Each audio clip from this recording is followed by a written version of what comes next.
नामं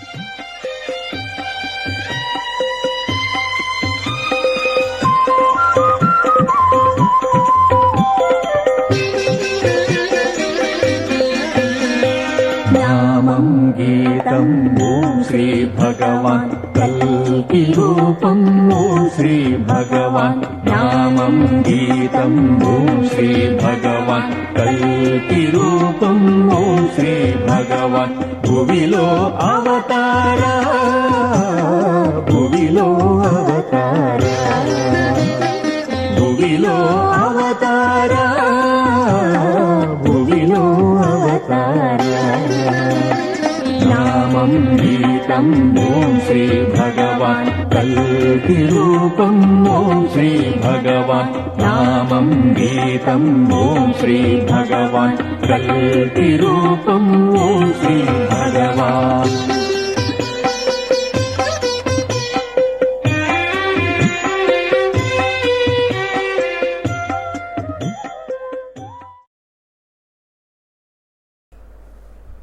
सभी को नमस्ते। जय श्री अम्मा भगवान। श्री भगवान जी की मुक्ति मोक्षा क्लास की अनुवाद में आप सभी को स्वागत है। पहले हम प्रार्थना से शुरू करते हैं।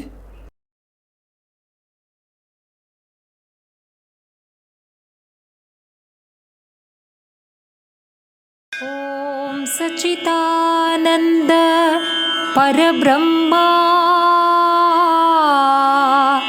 पुरुषोत्तमा परमात्मा श्री कल्कि भगवती समेत श्री कल्कि भगवते नमः। ओम सच्चिदानंद परब्रह्मा पुरुषोत्तमा परमात्मा श्री कल्कि भगवती समेत श्री कल्कि भगवते नमः। ओम सच्चिदानंद परब्रह्मा पुरुषोत्तमा परमात्मा श्री कल्कि भगवती समेत श्री कल्कि भगवते नमः। श्री कल्कि भगवते नमः। ओम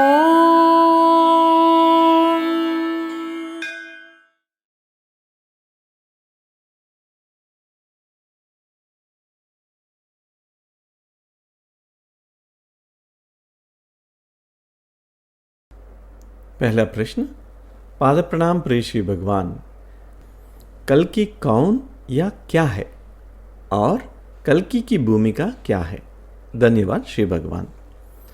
श्री भगवान जी ने ऐसा समाधान दिया है। कल्कि के बारे में अलग अलग दृष्टिकोण हो सकते हैं। श्री परंज्योति कल्कि है, यह एक दृष्टिकोण है। कल्कि परंज्योति से भिन्न नहीं है। दूसरा दृष्टिकोण आध्यात्मिक रूप से या रहस्यमय रूप से कल्कि को देखना है। आप सफ़ेद घोड़े पर तलवार लिए कल्कि को देख सकते हैं, वैसे ही जैसा वर्णन है। जब हम मंत्र जप करते हैं तो हम देख पाते हैं। उदाहरण के लिए नियमम में जब हमारे रविवार को कार्यक्रम करते हैं तो अधिकांश लोग कल्कि को देखते हैं। आध्यात्मिक कल्कि या रहस्यमय कल्कि को सफ़ेद घोड़ा, पंख वाले घोड़ा और उसके ऊपर सवार कल्कि, यह सब वे देखते हैं। तो यह रहस्यमय कल्कि है। यह दूसरा दृष्टिकोण है। तीसरा दृष्टिकोण है वह 81,000 सैनिक जो हम विकसित करते हैं, मुक्त होते हैं, वही कल्कि है, जो मूल रूप से आप लोग हैं। जैसे जैसे आप मुक्त हो जाते हैं, आप में से प्रत्येक उस कल्कि की सेना का हिस्सा बन जाता है और पूरी सेना ही कल्कि है। तो आप या तो परम ज्योति से कल्कि के रूप में बात कर सकते हैं या आध्यात्मिक कल्कि के रूप से, या जब यह सेना तैयार हो जाए तो यह पूरी सेना कल्कि है जो मानव चैतन्य में परिवर्तन लाएगी। तो 3 दृष्टिकोण हो सकते हैं, यद्यपि ये तीनों दृष्टिकोण वास्तव में एक ही है। परम ज्योति के रूप में प्रकट हो रहे हैं, आध्यात्मिक कल्कि के रूप में प्रकट हो रहे हैं और इन 81,000 लोगों के रूप में प्रकट हो रहे हैं। तो अभी तक हम कल्कि के बारे में इतना ही कह सकते हैं। इसमें और भी कुछ है, शायद अवसर आने पर हम और बात करेंगे। अगला प्रश्न। पाद प्रणाम प्रिय श्री भगवान, हम आनुवंशिक रूप से अपने भीतर पैटर्न्स और प्रोग्राम्स को लेकर चलते हैं और अपने पूर्वजों की अवस्थाओं को भी विरासत में प्राप्त करते हैं। हमारा एनलाइटनमेंट, जीवन मुक्ति हमारे पूर्वजों तथा आने वाले पीढ़ियों को किस प्रकार प्रभावित करते हैं? श्री भगवान जी ने ऐसा समाधान दिया है। देखिए, हम कभी कभी अपने पूर्वजों के बारे में इस तरह बात करते हैं जैसे वे अतीत की पीढ़ियों थी जो आकर चल गई और फिर भविष्य में नई पीढ़ियाँ आने वाली है। लेकिन वास्तव में ऐसा कुछ भी नहीं है। अतीत, वर्तमान और भविष्य तीनों एक ही है। आप और आपके पूर्वज बिल्कुल अलग नहीं हैं। आप और आने वाले पीढ़ियों भी बिल्कुल अलग ही नहीं है। यह सब एक ही है। आपको इस प्रकार विश्वास करने की आवश्यकता नहीं है, लेकिन जैसे जैसे आप अपने भीतर आगे बढ़ते हैं, जैसे जैसे आप अपने अंदर गहराई में उतरते हैं, यह आपके साथ घटित होने लगेगा। आप देख पाएंगे कि सब कुछ एक ही है। आप ही अपने दादा है, अपने परदादा है, वही आप है। और आपका पर नाती जो भविष्य में आएगा वह भी आप ही है। इसे बहुत स्पष्ट रूप में देखा जा सकता है। इसलिए जो कुछ भी यहाँ आपके साथ घटित होता है, उसी क्षण अतीत की पीढ़ियों और भविष्य की पीढ़ियों में भी परिवर्तन घटित होता है। सब कुछ आपस में जुड़ा हुआ है। समय जैसी कोई चीज़ है ही नहीं, केवल वर्तमान है और वह सब एक ही है। यह विज्ञान कथा जैसा लगता है, लेकिन जैसे जैसे आप अपने भीतर गहराई में जाते हैं, आप वास्तव में यह सब देख सकते हैं।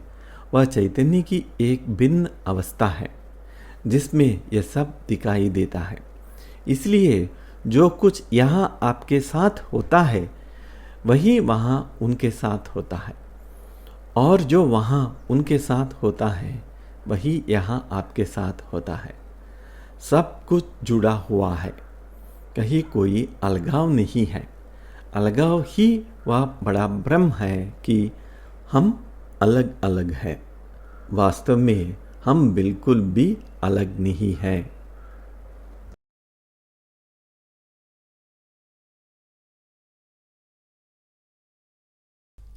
अगला प्रश्न।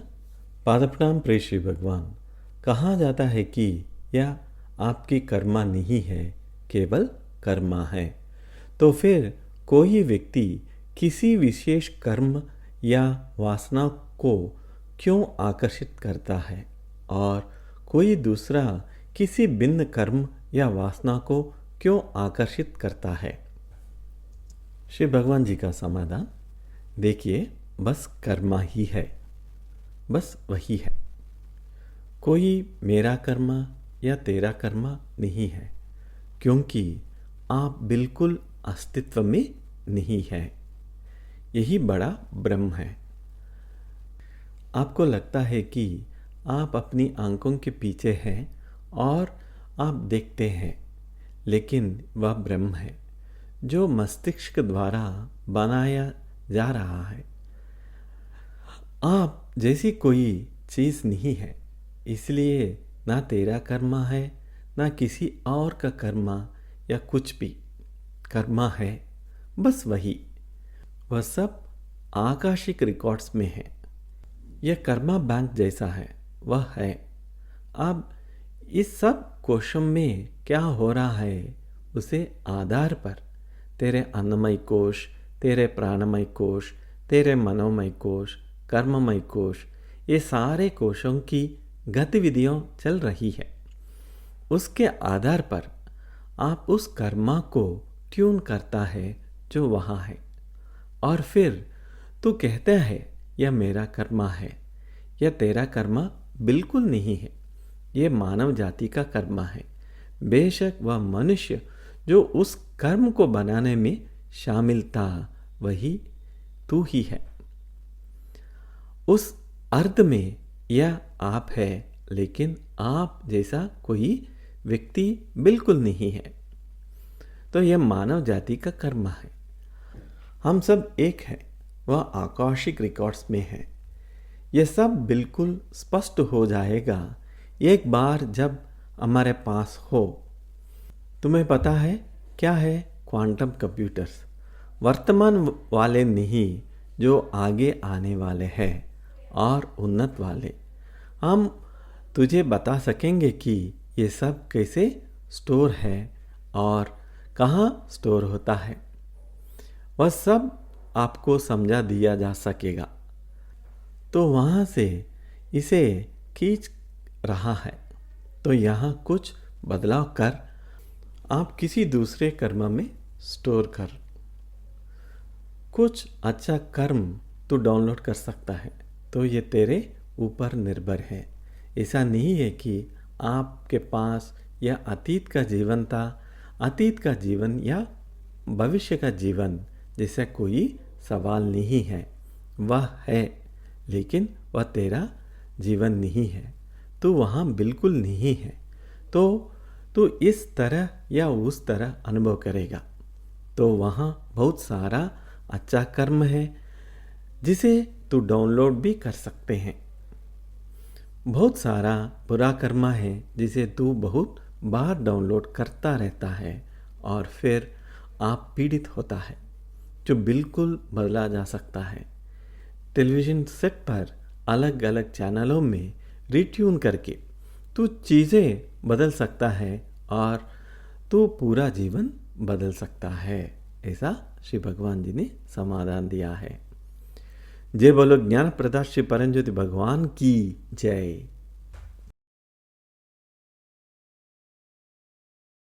अगला प्रश्न। पाद प्रणाम प्रिय श्री भगवान, मैं विनम्रता पूर्वक यह समझाना चाहता हूँ कि यदि स्वतंत्र इच्छा फ्री विल नहीं है, तो कर्म हमें कैसे प्रभावित करता है?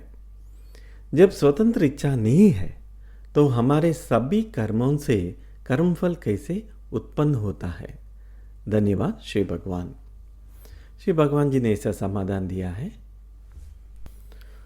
हाँ, फ्री विल नहीं है, क्योंकि सबसे पहले आप बिल्कुल नहीं है। अगर आप है तो फ्री विल की बात हो सकती है। तो खुद की सिर्फ एक इल्यूजन है, सेल्फ एक ब्रह्म है, इसलिए फ्री विल बिल्कुल नहीं है। और फिर उसने आपने बताया कर्मा है, बस वही। आप उस कर्मा में ट्यूनिंग कर रहे हैं। किसी का कर्मा, इनफैक्ट अगर तू गहराई में जाते हैं तो यह सिर्फ तेरा ही है, क्योंकि तू ही वहाँ है। हम अलग अलग लोग नहीं हैं, हम सब सिर्फ एक हैं। लेकिन तुझे लगता है तू अलग है, लेकिन वह चला जाएगा जब तू अपने अंदर गहराई में जाता है। आप देखता है वह सब डिसअपीयर हो जाता है। यह केवल है कि किस कर्म में आप ट्यूनिंग कर रहा है और वह बदला जा सकता है। कुछ चीज़ें उस कर्मा को बदल सकता है जिसमें आप ट्यून हो रहे हो। कुछ खास तरह से रीति रिवाज, कुछ अभ्यास तुम्हें उस कर्मा को बदलने में मदद कर सकते हैं जिसे आप डाउनलोड कर रहे हो, और फिर आप उससे मुक्त हो जाते हो।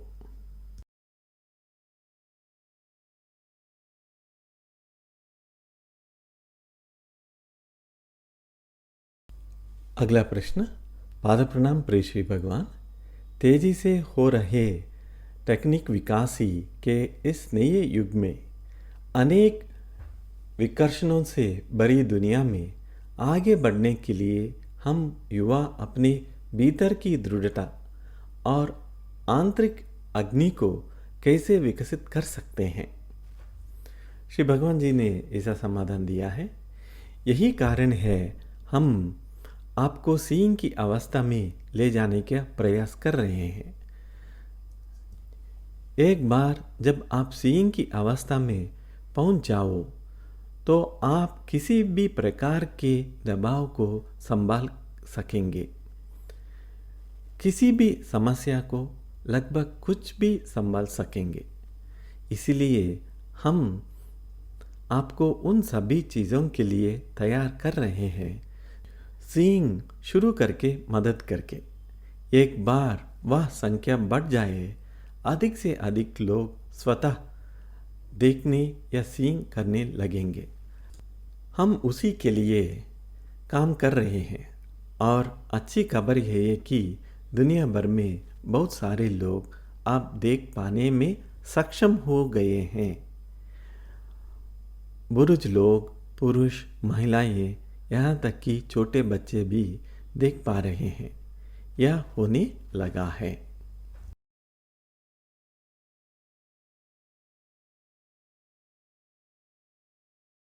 पाद प्रणाम प्रिय श्री भगवान।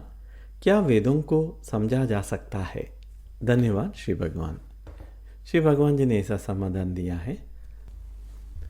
सबसे पहले तो वेद अत्यंत प्राचीन है, बहुत बहुत पुराने हैं, और आपको यह समझना चाहिए कि मानव जाति चैतन्य की विभिन्न अवस्थाओं से होकर गुजरती है। इसलिए हम विभिन्न युगों की बात करते हैं। विभिन्न युगों में हमारे चैतन्य भिन्न भिन्न होती है। वैदिक काल में लोगों की चैतन्य आज हमारे चैतन्य से बिल्कुल अलग थी।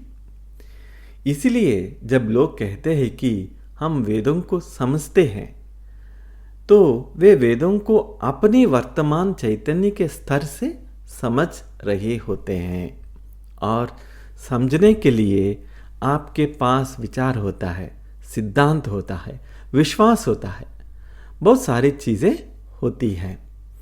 ये सभी वर्तमान समय की ही उपज है। इन्हीं के आधार पर आप समझने की कोशिश करते हैं। आप कुछ समझ तो लेंगे, लेकिन वह नहीं है जिसे वे समझते थे। उन्होंने जो समझा था उसे आप कभी नहीं समझ सकते, क्योंकि आपके पास वह चैतन्य नहीं है। वह चैतन्य जो उनसे संबंधित थी, जो बिल्कुल अलग थी। आपके पास वह चैतन्य नहीं है। आप चैतन्य के बहुत निम्न स्तर पर हैं। आप कलयुग में पूरी तरह डूबे हुए हैं। यह बहुत बहुत निम्न स्तर की चैतन्य है।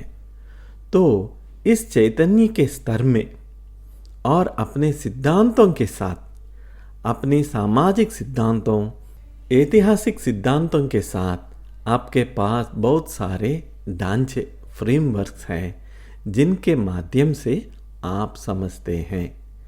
इन सब के आधार पर आप समझते हैं और कहते हैं, ऐसा ही उन्होंने समझा होगा। नहीं, ऐसा बिल्कुल नहीं। उन्होंने पूरी तरह अलग तरीके से समझा था। उनके लिए वास्तविकता बिल्कुल अलग थी। उनके लिए ब्रह्मांड बिल्कुल अलग था। उनके लिए सब कुछ अलग था। आपको इसका कोई अंदाजा नहीं है, इसलिए आप उस तरह से समझ ही नहीं सकते जिस तरह वे समझते हैं। यदि आप आज अपनी समझ को उनके सामने प्रस्तुत करें तो वे उसे समझ ही नहीं पाएंगे, क्योंकि उनके पास आपकी चैतन्य का स्तर नहीं था, जो कि बहुत बहुत निम्न स्तर की चैतन्य है। इसलिए आप चाहे यह कहे कि मैंने वेद पढ़े हैं, ठीक है, आपने वेद पढ़े, या कहें मैंने वेद सुने और वेदों को समझ लिया, आपने उन्हें अपने तरीके से समझा है, लेकिन यह वास्तविक समझ नहीं है, वह बिल्कुल अलग थी। तो फिर क्या किया जाए? आपके पास बस अपनी एक समझ है और आप मान लेता है कि वही उनकी समझ थी। आपके पास यह जानने का कोई तरीका नहीं है कि उन्होंने वास्तव में कैसे समझा। इसका अर्थ यह है कि यह चैतन्य पर्याप्त नहीं है। आपको बहुत अधिक विकसित चैतन्य की आवश्यकता है, तभी आप यह समझ पाएंगे कि उन्होंने क्या लिखा, क्या बोला या क्या सुना। इसलिए आपके पास यह जानने का कोई तरीका नहीं है कि वेद वास्तव में क्या है। आपके पास केवल सिद्धांत हो सकते हैं। ऐसा श्री भगवान जी ने समाधान दिया है। जय बोलो ज्ञान प्रदा श्री परमज्योति अम्मा भगवान की जय।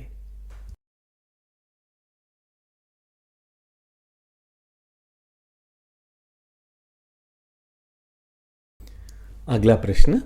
पाद प्रणाम प्रिय श्री भगवान, आपने पहले उल्लेख किया है कि 2026 से 2025 का काल अधिक चुनौतीपूर्ण हो सकता है, जैसे एआई क्रांति, प्राकृतिक आपदाएं, आंतरिक संघर्ष आदि। परमानेंट मेंबर्स के रूप में इन चुनौतियों को सामना करने और उन्हें पार करने के लिए हम स्वयं को मानसिक, शारीरिक और आर्थिक रूप से कैसे तैयार करें? धन्यवाद श्री भगवान। श्री भगवान जी ने ऐसा उत्तर दिया है, जैसे जैसे ये समस्याएं और चुनौतियां आएंगी, हम आपके अंदर और मजबूत हो जाएंगे और हम आपको इन समस्याओं का सामना करने में मदद करेंगे। तुम्हें अभी इसके बारे में चिंता करने की ज़रूरत नहीं है। जब यह आएगा आप देख लेंगे, हम तुम्हारी मदद के लिए वहाँ मौजूद रहेंगे। ऐसा श्री भगवान जी ने समाधान दिया है।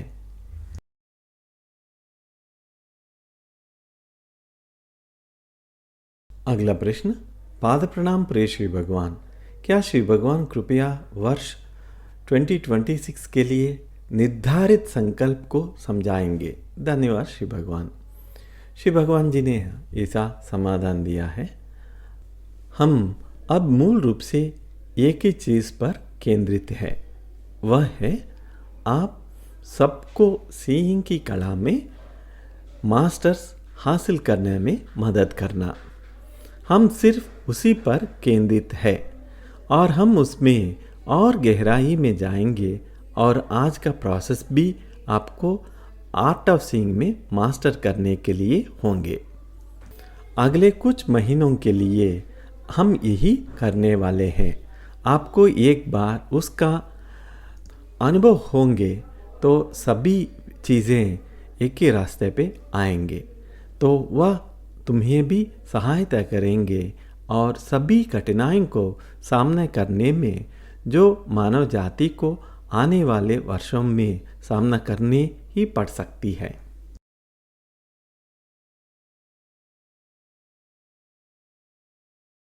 अगला प्रश्न।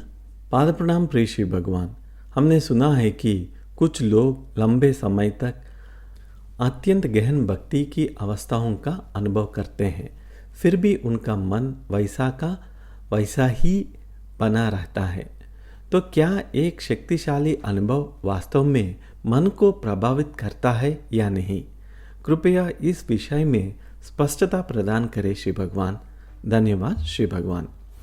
श्री भगवान जी ने ऐसा समाधान दिया है, एक अत्यंत शक्तिशाली अनुभव जिसे सामान्यतः लोग पीक एक्सपीरियंस कहते हैं, जब वह घटित होता है तो निश्चित रूप से मन के कार्य करने की तरीका में परिवर्तन आ जाता है, लेकिन वह अनुभव बहुत ही शक्तिशाली होना चाहिए। इसी तरह परिवर्तित लोग परिवर्तित होते हैं। वही अनुभव वास्तव में मस्तिष्क को बदल देता है। मस्तिष्क इसमें शामिल होता है। मस्तिष्क को बदलना ही पड़ता है। इसलिए हम आपको बार बार बताते हैं कि यह एक न्यूरोबायोलॉजिकल शिफ्ट है। एक शक्तिशाली अनुभव वास्तव में मस्तिष्क को बदल देता है।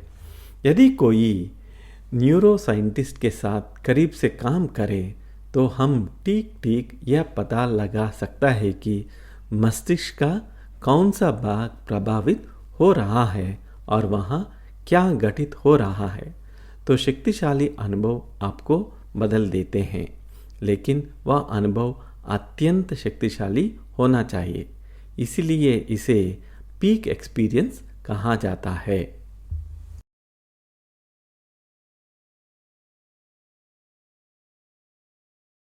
अगला प्रश्न, पाद प्रणाम प्रिय श्री भगवान, मैं कौन हूँ? धन्यवाद श्री भगवान। श्री भगवान जी ने ऐसा समाधान दिया है, देखिए, मस्तिष्क अनेक प्रक्रियाओं में संलग्न है। ब्रह्मांड स्वयं एक प्रक्रिया है और सब कुछ एक प्रक्रिया ही है। जिसे कुर्सी पर आप बैठे हैं वह भी वास्तव में एक प्रक्रिया है। भले ही अस्थिर और ठोस दिखाई दे, लेकिन वास्तव में वह भी एक प्रक्रिया है, यह चल रही है। यदि आप परमाणु के भीतर जाने की कोशिश करें तो आप पाएंगे कि वह भी एक प्रक्रिया ही है। प्रक्रिया के अलावा कुछ भी नहीं है। तो मस्तिष्क विभिन्न प्रक्रियाओं में लगा हुआ है। देखना एक प्रक्रिया है, सूखना एक प्रक्रिया है, सुनना एक प्रक्रिया है, सोचना एक प्रक्रिया है, स्पर्श की अनुभूति भी एक प्रक्रिया है। सब कुछ एक प्रक्रिया है और मस्तिष्क इन सब में शामिल है। ये सभी प्रक्रियाएं यह भ्रम पैदा करती है कि जैसे आप आंखों से पीछे बैठे हुए देख रहे हैं, इसलिए आपको ऐसा लगता है कि आप अंदर हैं, आंखें के पीछे हैं और देख रहे हैं। लेकिन यह एक महान भ्रम है। मस्तिष्क ही यह भ्रम रच रहा है। इसलिए वास्तव में आपका कोई अस्तित्व नहीं है। जो है वह केवल भौतिक मस्तिष्क है जो प्रक्रिया कर रहा है और प्रक्रिया के अलावा कुछ भी नहीं है। आप सोचते हैं कि यह प्रक्रिया के पीछे कोई व्यक्ति है, नहीं, केवल प्रक्रियाएं चल रही है। अब जब आप शरीर को छोड़ देते हैं तब क्या होता है? तब कोई प्रक्रिया नहीं रहती, मस्तिष्क नहीं रहता, वह जला दिया गया है, ऐश बन जाता है, नष्ट हो गया है। तब कोई भी प्रक्रिया करने वाला कुछ नहीं बचता। तो वह छोटा मैं जिसे आप आंखों के पीछे बैठे हुआ सब कुछ करते हैं और देखते हुए मानते हैं थे, वह समाप्त हो जाता है। लेकिन फिर भी आप होते हैं। तब आप कौन होते हैं? आप हर जगह होते हैं और कहीं भी नहीं। आप यह नहीं कह सकते हैं कि आप यहाँ हैं, नहीं, लेकिन आप हर जगह हैं। हर जगह होने का क्या अर्थ है?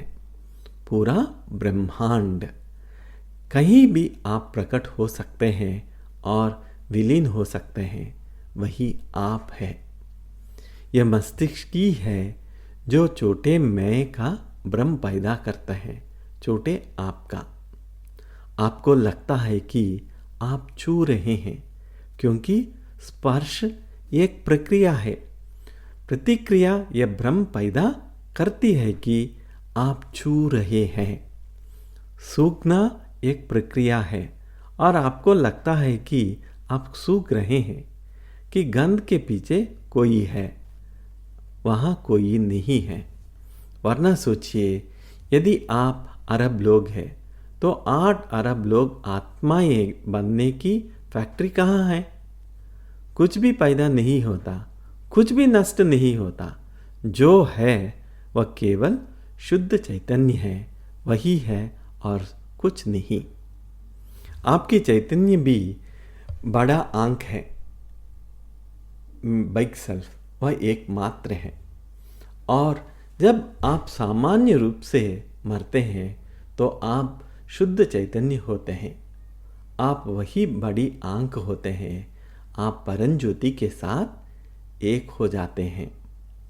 जब यह भौतिक इकाई नष्ट हो जाती है, जो ये सारा भ्रम पैदा कर रही है, दरअसल उस वास्तविकता का भ्रम जिसमें आप रहते हैं कि सूरज है, चांद है, ब्रह्मांड इतना विशाल है, घूम रहा है, यह सब मस्तिष्क की वजह से है।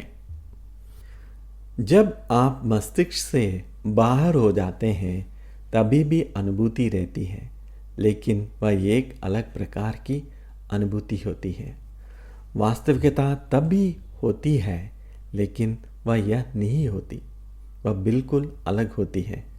जैसे मैंने कहा था, वैदिक काल के लोगों ने ब्रह्मांड को अलग तरह से देखा, क्योंकि उनकी चैतन्य अलग थी। इसी प्रकार जब आप शरीर के से बाहर होते हैं तो सब कुछ बहुत बहुत अलग होता है। शरीर के भीतर रहते हुए आपको लगता है कि आप अंदर है। कुछ को लगता है कि वे सिर के अंदर है, कुछ को लगता है कि वे मस्तिष्क में है, और अधिकतर लोग कहते हैं मैं आंखों के पीछे हूँ। ये सब एक महान ब्रह्म है। तो मैं कौन हूँ? एक छोटे व्यक्ति के रूप में ऐसा कोई मैं नहीं है। आप केवल ब्रह्मांड के रूप में ही है। आप ही ब्रह्मांड है। आप शुद्ध चैतन्य है, या जिसे हम निर्गुण ब्रह्मा कह सकते हैं, बस वही है। यह एक विशाल महासागर की तरह है, जिसमें लहरें उठती हैं और विलीन हो जाती है। उस विशाल चैतन्य के महासागर में ब्रह्मांड प्रकट होता है और लुप्त हो जाता है। सूर्य प्रकट होता है और विलीन हो जाता है। चंद्रमा प्रकट होता है और विलीन हो जाता है। आप प्रकट होते हैं और विलीन हो जाते हैं। आपके विचार प्रकट होते हैं और विलीन हो जाते हैं। मच्छर प्रकट होता है और विलीन हो जाता है। सब कुछ उस विशाल चैतन्य के महासागर में हो रहा है। बस यही है। तो यह तो आप मच्छर को मारते रहते या स्वयं महासागर बन जाए। जब आप मरते हैं, बेशक कुछ विशेष परिस्थितियों को छोड़कर, जिनके बारे में मैं अभी बात नहीं कर रहा हूँ, आप केवल परम ज्योति होते हैं। बस वही। आप वहीं से आए हैं और वही वापस चले जाते हैं। मुझे लगता है आज के लिए इतना पर्याप्त है। कभी और समय पर हम इसे और गहराई में समझ सकते हैं। जय बोलो ज्ञान प्रदाता श्री परमज्योति भगवान की जय।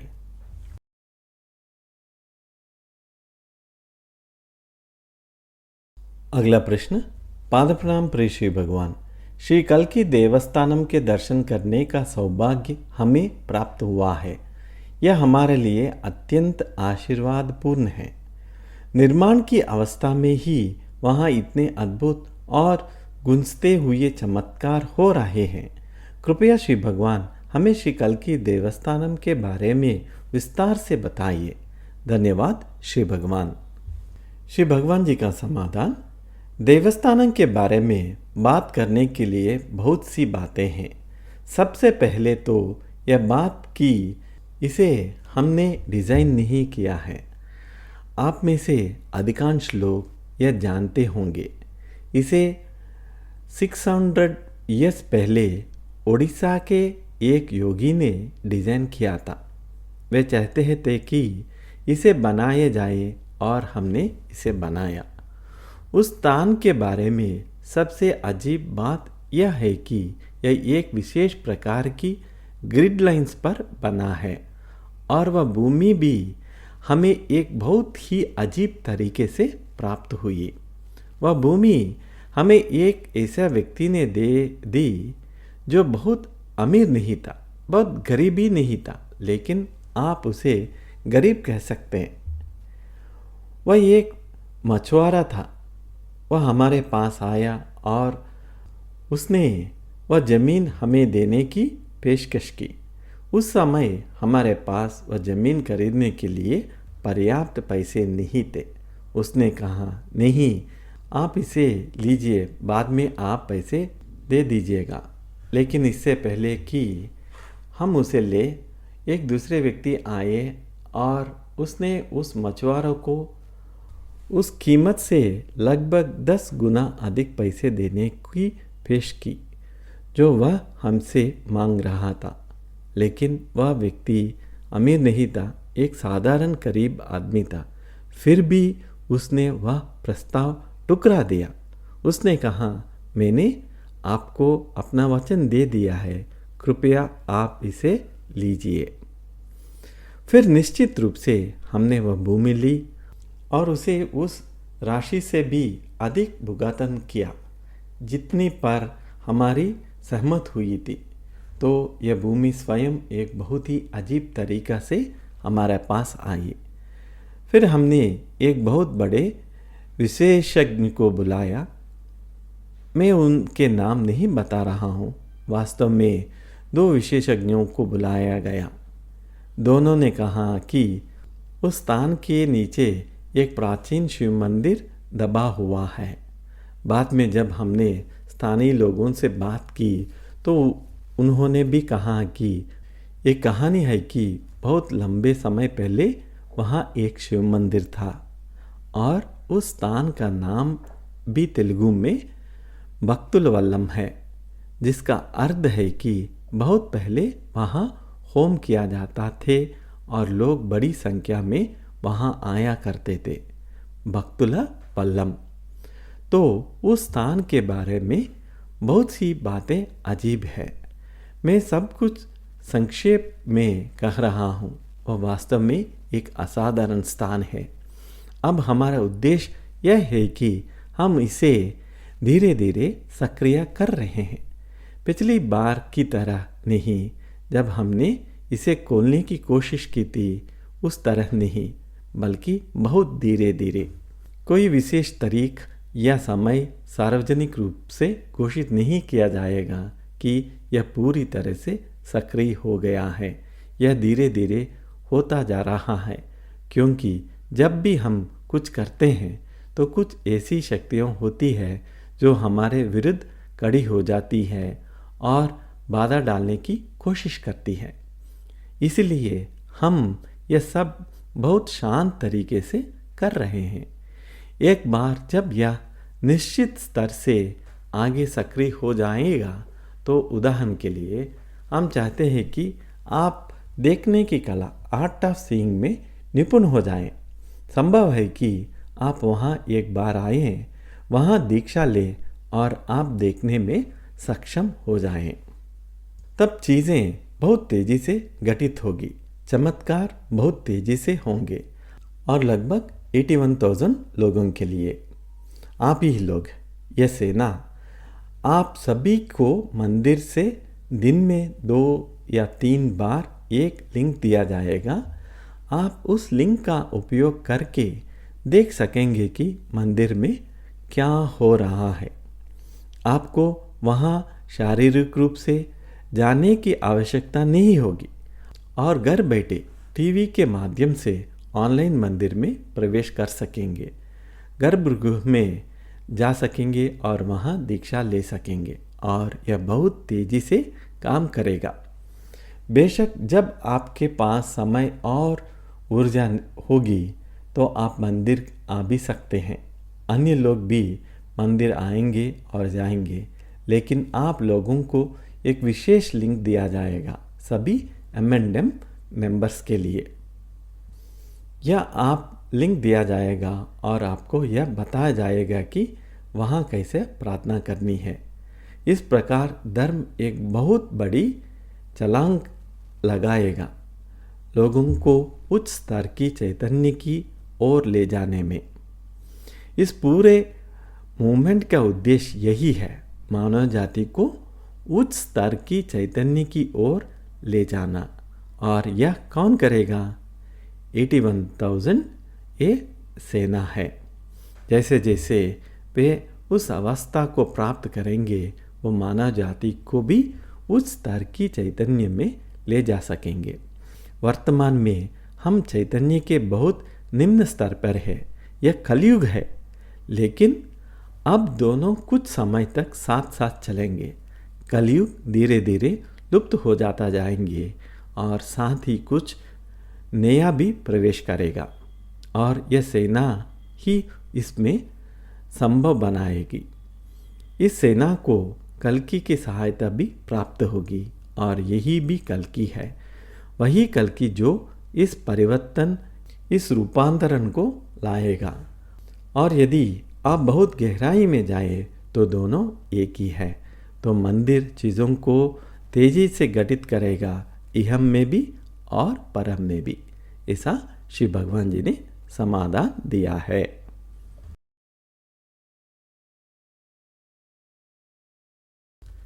अगला प्रश्न। पाद प्रणाम प्रिय श्री भगवान, जब मस्तिष्क स्वभाव से न्यूरोप्लास्टिक होता है तो फिर किसी के प्रोग्राम को बदलना इतना कठिन क्यों होता है? क्या दैवी हस्तक्षेप के बिना भी प्रोग्राम बदल जा सकते हैं? धन्यवाद श्री भगवान।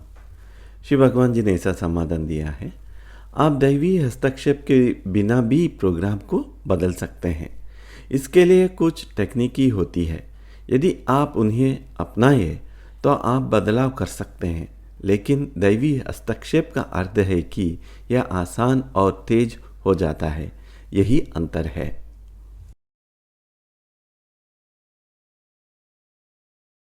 अगला प्रश्न।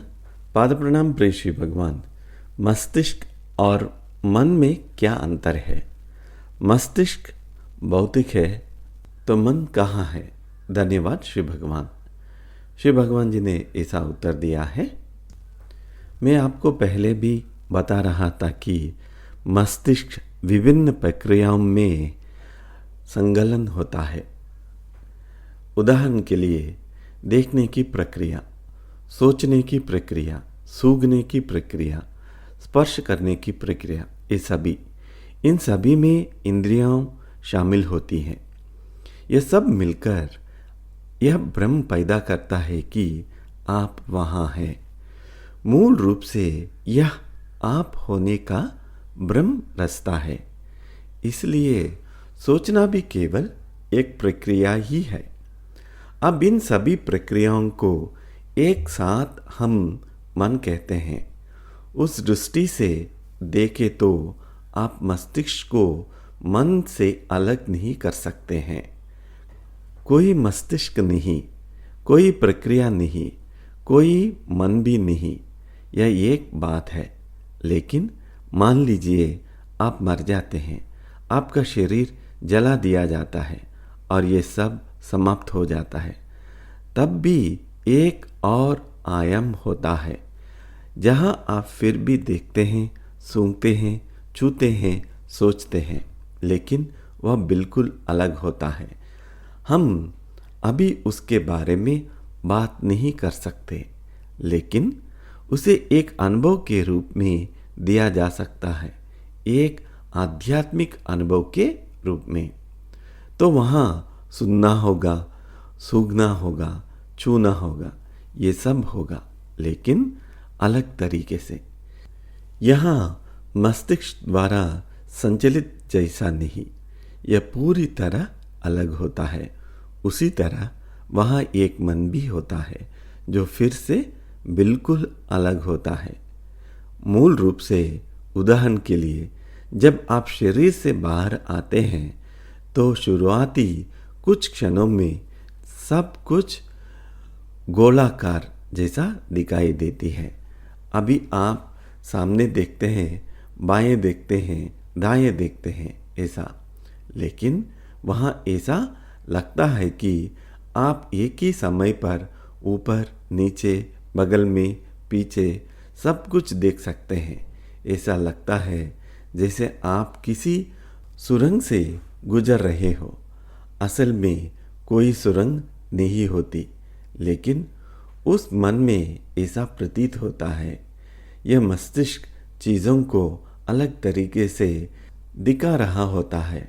मस्तिष्क से बाहर आप कहीं अधिक मुक्त होते हैं। दृश्य बिल्कुल अलग होता है।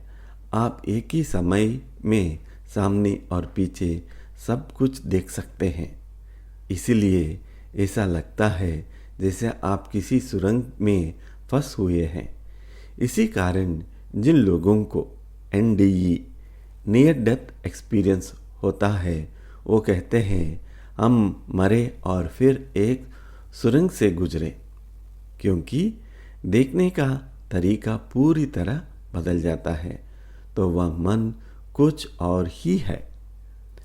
हम अभी उसकी बात नहीं कर रहे हैं, लेकिन यह जो मन है वह मस्तिष्क द्वारा उत्पन्न किया गया है, जो अभी आपके पास है।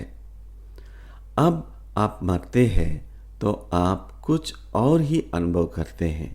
वह कैसे होता है उसे अनुभव के रूप में दिया जा सकता है, यह संभव है। इसी तरह हमें पता है कि वह मौजूद है। आपको वास्तव में मरने की जरूरत नहीं है। वास्तविक मृत्यु से पहले ही हम आपको यह अनुभव दे सकते हैं कि मरने पर कैसा होता है। लेकिन अभी इसकी चिंता मत कीजिए। अभी आप अपने रिश्तों की चिंता कीजिए, अपनी समस्याओं की, अपने दुखों की, इन सभी पर ध्यान दीजिए। आप मस्तिष्क और मन के बारे में क्यों चिंतित कर रहे हैं? अभी इसकी आवश्यकता नहीं है। आपके पास और समस्याएं हैं। आप जीवन से ऊब चुके हैं। आपको जीवन में कोई अर्थ नहीं दिखता, कोई उद्देश्य नहीं दिखाता। इन बातों पर आपको ध्यान देना चाहिए। ऐसा श्री भगवान ने समाधान दिया है। जय बोलो ज्ञान प्रदाता श्री परमज्योति भगवान की जय।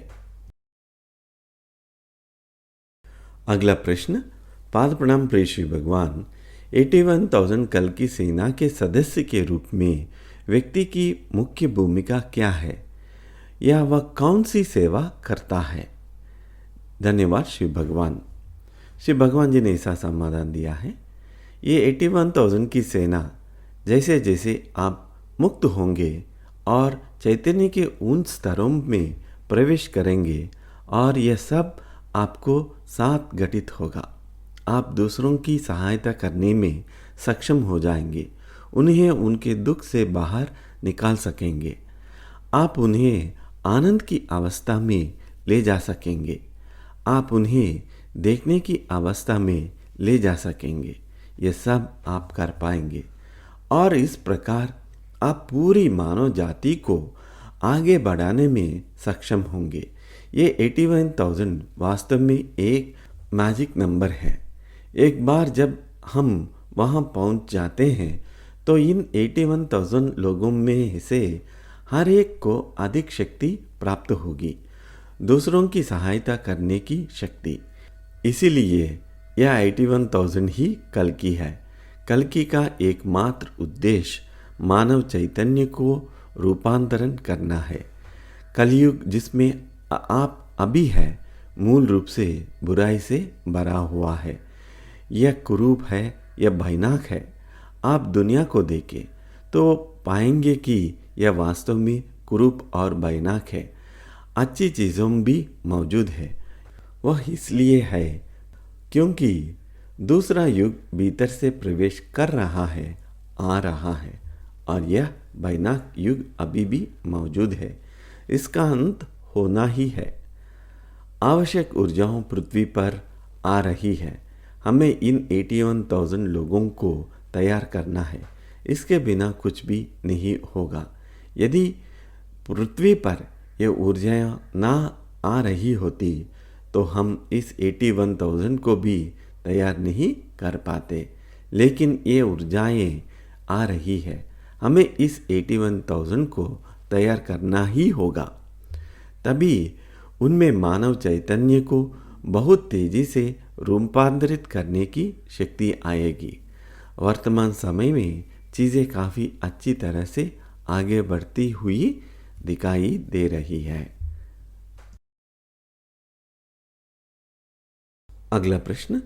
पाद प्रणाम प्रिय श्री भगवान।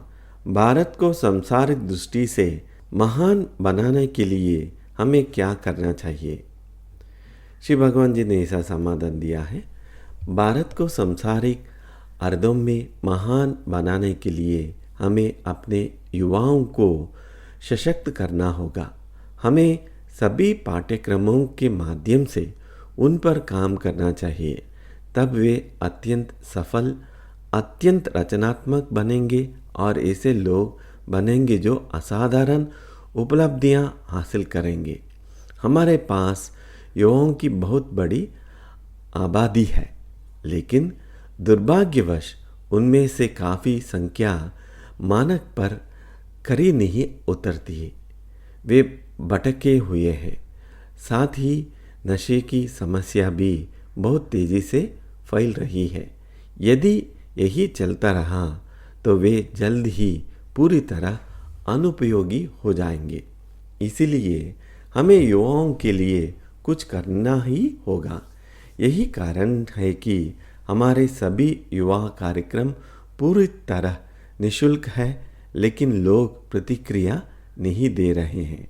यदि वे थोड़ी भी रुचि दिखाएंगे और सही ढंग से प्रतिक्रिया दे तो हम शक्ति को और बढ़ा देंगे। लेकिन जैसे ही शक्ति बढ़ाई जाती है तो भागने लगता है। किसी न किसी तरह हमें उन्हें 2 या 3 दिनों के लिए भाग लेने के लिए प्रेरित करना होगा। अधिकांश लोग भाग लेने के लिए बिल्कुल भी तैयार नहीं होते। किसी तरह उन्हें यह समझाना होगा कि उन्हें भाग लेना चाहिए, क्योंकि तभी उन्हें ब्रेक थ्रू मिलेगा। हम पूरी तरह सुस्त अनुपयोगी लोगों को भी प्रतिभाशाली लोगों में बदल सकते हैं, जिनमें एकाग्रता की कोई शक्ति नहीं है, जो किताब खोलते ही क्रिकेट, फिल्म या अपनी बॉयफ्रेंड, गर्लफ्रेंड के बारे में सोचने लगते हैं। ऐसे लोग पूरी तरह भटके हुए हैं। उनका मन केंद्रित नहीं है। वे बिल्कुल भी ध्यान केंद्रित नहीं कर पाते, और जब वे ध्यान केंद्रित ही नहीं कर पाते तो वे अपने विषय कैसे सीखेंगे? उन्हें अत्यंत तेज और तीक्ष्ण होना चाहिए, और हम यह संभव बना सकते हैं। यहाँ तक कि यदि आप एक बहुत ही कमज़ोर छात्र को भी लाएं तो हम उसमें यह परिवर्तन ला सकते हैं। आज जिनमें से कई बहुत प्रतिभाशाली है, उन पर हमने वर्षों पहले काम किया था। इसलिए हमें युवाओं पर ध्यान केंद्रित करना ही होगा। इसलिए जब एक बार हम इस सेना को तैयार कर लेंगे तो हमें बहुत सारा कार्य करना होगा। यदि आप अपने युवाओं को सशक्त बना सके तो भारत आश्चर्यजनक रूप से महान बन जाएगा। यही हमारी वास्तविक शक्ति है। आइए आशा करें कि चीज़ें बदलेगी। अगला प्रश्न। पाद प्रणाम प्रिय श्री भगवान। जिस व्यक्ति में सेल्फ नहीं है, जो संपूर्ण तरह जीवन मुक्त है, क्या उसे सभी कर्म निस्वार्थ होते हैं, और क्या वह केवल दूसरों के लिए केंद्रित जीवन जीता है? Other centric life. धन्यवाद श्री भगवान। श्री भगवान जी ने ऐसा समाधान दिया है, जब हम जीवन मुक्त शब्द का प्रयोग करते हैं तो वास्तव में उसका अर्थ यह होता है कि ज्ञान के विभिन्न स्तर होते हैं, मुक्ति के विभिन्न स्तर होते हैं। सबसे उच्चतम स्तरों पर व्यक्ति नॉन फंक्शनल अकार्यशील हो जाता है। हमारे कुछ भक्त उस स्तर पर हैं। हम उन्हें आपको दिखा नहीं रहे हैं क्योंकि आप में से कुछ लोग डर सकते हैं और कुछ लोग उस अवस्था में जाने की इच्छा भी कर सकते हैं। ये हमारे ऐसे भक्त हैं जो कुछ वर्ष पहले बिल्कुल सामान्य थे और अब वे मुक्ति की सर्वोच्च अवस्था में हैं। वे नॉन फंक्शनल है, अकार्यशील है। वे अधिकतर अपने घरों में बैठते रहते हैं, मुस्कुराते रहते हैं, कभी कभी हंसते हैं। सौभाग्य से जहाँ तक हमें पता है वह सभी पुरुष हैं और उनकी पत्नियाँ उनकी बहुत अच्छी तरह से देखभाल कर रही हैं। बहुत से भक्त उनके पास जाते हैं सिर्फ उनका एक स्पर्श और लोग बहुत अच्छी अवस्थाओं में चले जाते हैं, लेकिन मूल रूप से वे अकार्यशील है। सौभाग्य से उन सभी के पास पर्याप्त धन है और उनके बच्चे भी अच्छी स्थिति में हैं, इसीलिए उनकी देखभाल हो रही है। अन्यथा उन्हें गरीबी में जाना पड़ता। समाज को या तो उनकी देखभाल करनी चाहिए और यदि ऐसा ना हो तो वे गरीबी में चले जाएंगे, लेकिन उन्हें गरीबी से भी कोई फर्क नहीं पड़ेगा। फिर उससे नीचे के स्तर है जहां आप अधिक से अधिक कार्यशील फंक्शनल हो जाते हैं। ये लोग भी मुक्त होते हैं, लेकिन वे केवल दूसरों पर केंद्रित रहते हैं, अदर सेंट्रिक रहते हैं। दूसरों की सहायता करने पर वे स्वतः स्फूर्त रूप से कार्य करते हैं। वे प्रतिक्रिया देते हैं, हालांकि वहाँ कोई सेल्फ मैं की भावना नहीं होता, कोई सेल्फ नहीं होता, फिर भी वे प्रतिक्रिया देते हैं। यदि वे किसी को गिरते हुए देखते हैं तो तुरंत दौड़कर उस व्यक्ति को पकड़ लेते हैं, उसे उठा देते हैं। यह करते हैं, वह करते हैं, कुछ भी करते हैं। मैंने स्वयं कई प्रकार के जीवन मुक्त लोगों को देखा है, शारीरिक रूप से देखा है। मैं कुछ उदाहरण देने की कोशिश करता हूँ। एक जीवन मुक्त व्यक्ति के पास कोई आया और उसे कुछ 1000 रुपये दिए। वह व्यक्ति लोगों के द्वारा दिया गए धन पर ही जीवित रहता था। उसके पास उसकी जेब में कुछ 1000 रुपये थे। यह घटना चेन्नई के मरीना बीच की है। वह चल रहा था और रास्ते में एक भिखारी से मिले। भिखारी उसके पास आया। उस व्यक्ति ने बिना एक क्षण भी सोचे बस अपनी जेब में हाथ डाला, सारा पैसा निकाला और उस भिखारी को दे दिया। समाप्त। कोई सोच विचार नहीं। भिखारी जरूरत में था, वह ऐसे ही कार्य करता था।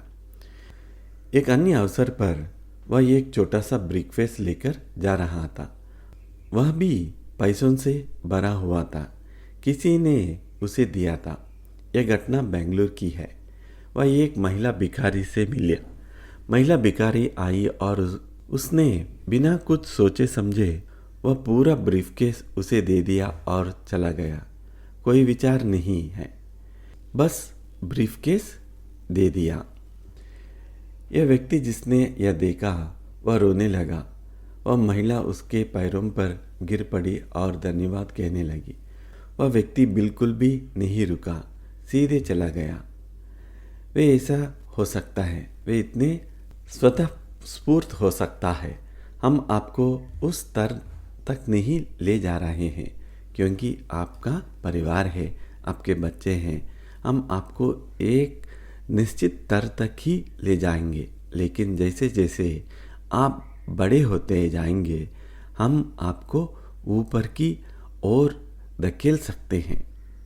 एक स्तर सबसे ऊंचा अकार्यशील नॉन फंक्शनल।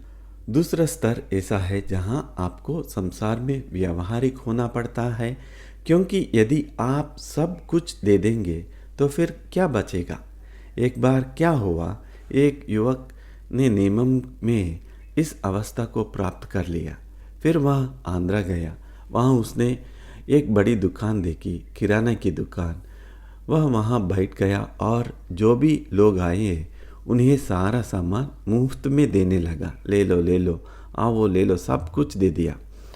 माता पिता घबरा गए। उन्होंने उसे भगवान के पास लेने की कोशिश की, लेकिन वह आने को तैयार नहीं था।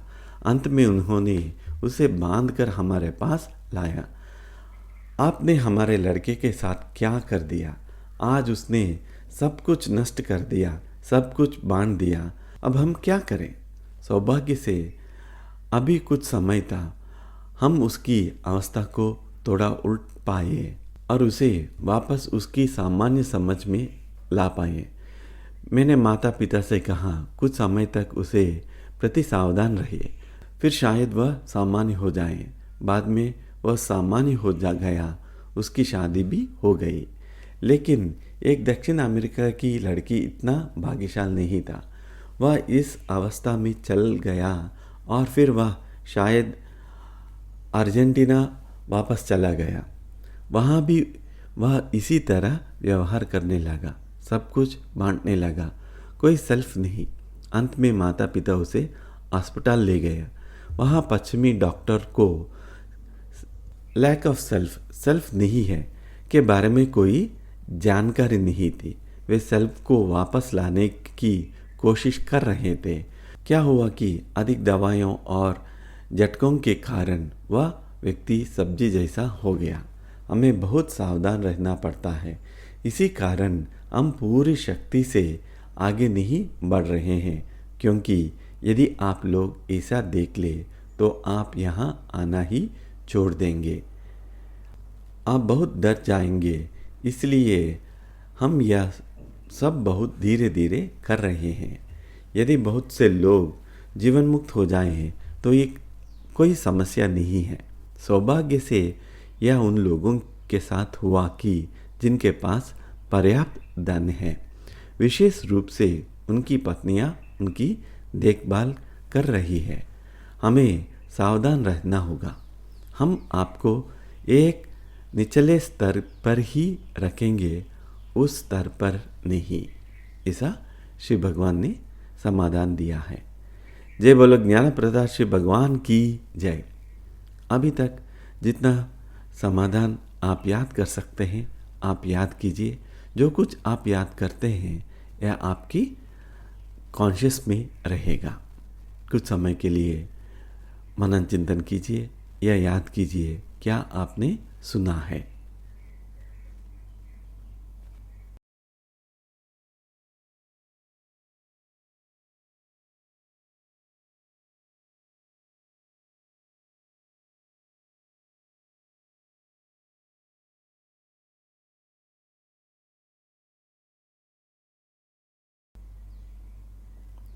इतना अपार ज्ञान दिया श्री भगवान को हम आभारी व्यक्त करते हैं।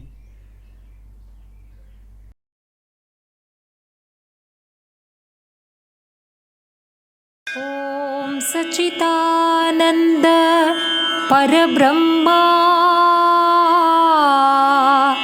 पुरुषोत्तमा परमात्मा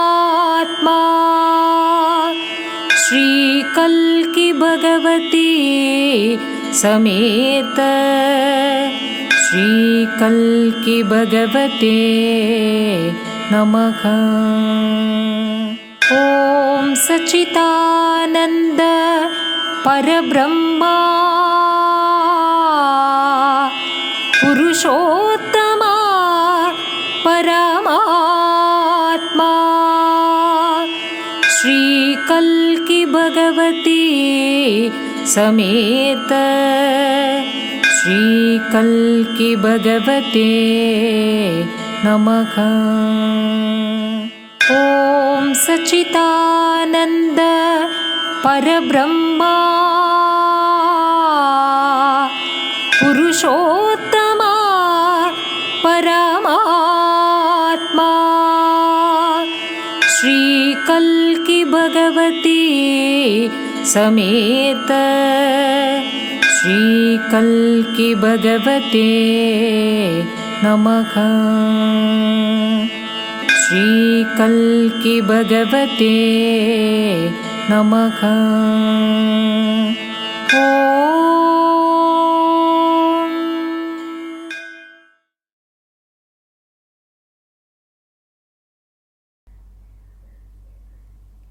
इस क्लास में शामिल होने के लिए आप सभी को धन्यवाद। सभी को नमस्ते। जय श्री अम्मा भगवान।